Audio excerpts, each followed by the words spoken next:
हर वर्ष की तरह इस वर्ष भी गुरु रविदास जी की जयंती के उपलक्ष्य में रविवार को ग्राम पंचायत डोव में भव्य आयोजन किया गया।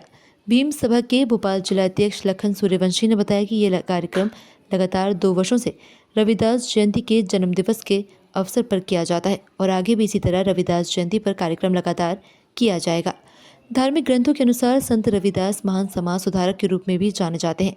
उन्होंने सभी को बिना किसी भेदभाव के प्रेम करने की शिक्षा दी, इसलिए इस दिन उनके विचारों का ध्यान करने का खास महत्व माना जाता है। वहीं गुरु रविदास जयंती संत रविदास जी के जन्मदिवस के रूप में मनाई जाती है, जिसे सामाजिक एकता और भक्ति का दिन माना जाता है। राजू भारती सामाजिक राजनीतिक साहित्य गीतकार संगर कुसुम ग्राम डोव से एवं जिला भोपाल क्षेत्र से बड़ी संख्या में महिला और पुरुषों ने भाग लिया। कि इस संसार के अंदर मैं एक ऐसा राज चाहता हूँ जहाँ हर व्यक्ति बराबर रहे, हर व्यक्ति को बराबर सम्मान मिले, चाहे ना कोई ऊंच हो ना कोई नीच हो, ना कभी कोई भूखा सोए। हमारे गुरु रविदास जी की जो विचारधारा थी उसको लेकर सभी संतों महात्माओं ने भी उनके प्रति चरणों में नमन किया है। मैं ऐसे महापुरुषों को कोटि कोटि नमन करता हूँ। ऐसे हमारे गुरु कबीरदास जी, उनका भी मैं तहे दिल से कोटि कोटि वंदन अभिनंदन करता हूँ। एवं हमारे बाबा साहब भीमराव अम्बेडकर जी, उनको भी मैं नमन करता हूँ उनके चरणों में।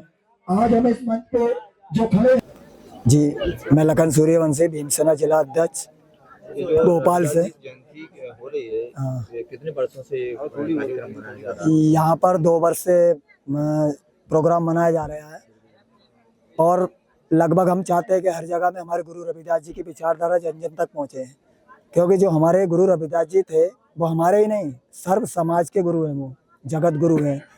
मैं गुरु रविदास जी की विचारधारा को जन जन तक पहुँचाना चाहता हूँ और जो उनकी वाणियाँ हैं उनको शासन से भी मांग करता हूँ कि उनकी वाणियों को जो बच्चों की क्लास में चलती हैं उसमें भी जोड़ें, उनकी जो वाणियों को कि लोग पढ़ें हमारे गुरु रविदास जी क्या थे।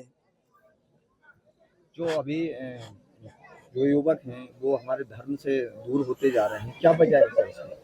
देखिए, धर्म तो ऐसा है कि लोगों ने बनाया है, इंसान सिर्फ 2 ही है, महिला और पुरुष। जातियाँ तो जानवरों में होती है, इंसानों में नहीं होती। कभी किसी संत महापुरुष ने किसी की जाति को नहीं देखा है, वही संत होता है, वही महापुरुष होता है।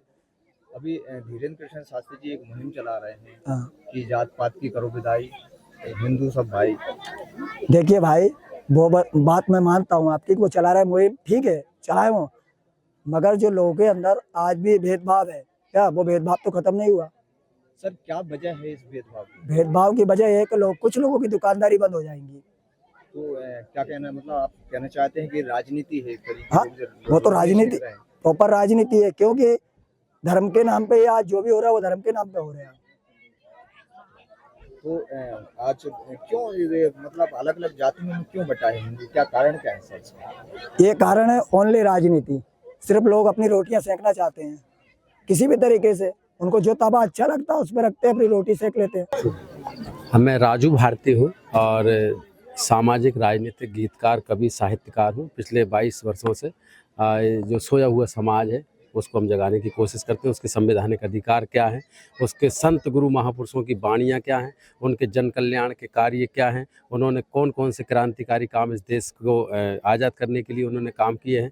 ऐसे तमाम बहुजन समाज में जन्मे संत गुरु महापुरुष हैं। भगवान गौतम बुद्ध से लेके संत रविदास, संत कबीर साहब, शिक्षा के जनक ज्योतिबा फूले साहब, साहू जी महाराज, परम पूज्य बाबा साहब डॉक्टर भीमराव अम्बेडकर जी, मानवर साहब कांशीराम जी, बिरसा मुंडा जी, ऊधम सिंह जैसे महान वीर, ऐसे बहुत सारे तमाम महापुरुष हैं जिनके महापुरुषों के जीवन पर मैं गीत संगीत के माध्यम से लोगों को उनके अधिकार क्या हैं वो बताता हूँ, उनकी क्रांति क्या है वो बताता हूँ। वो कहते हैं ना कि जो किसान अपने खेत में समय से पानी नहीं दे उसकी फसलें खराब हो जाती हैं, और जो समाज अपने पीढ़ियों को संस्कार ना दे, इतिहास ना पढ़ाए तो उसकी नस्लें खराब हो जाती है। तो नस्लों को सुधारने का ये काम चल रहा है और लगभग ये काम भगवान गौतम बुद्ध 2500 साल पहले से आज तक चल रहा है। और जिन लोगों को गलतफहमी है कि हम अपने बलबूते पे इस देश में एक तरफा जो है धर्म का राज हो जाए, एक तरफा किसी एक धर्म का राज हो, ऐसा हो नहीं सकता। क्योंकि भारत की जो संस्कृति, मैं यूपीएससी का स्टूडेंट रहा हूँ दिल्ली मुखर्जी नगर में,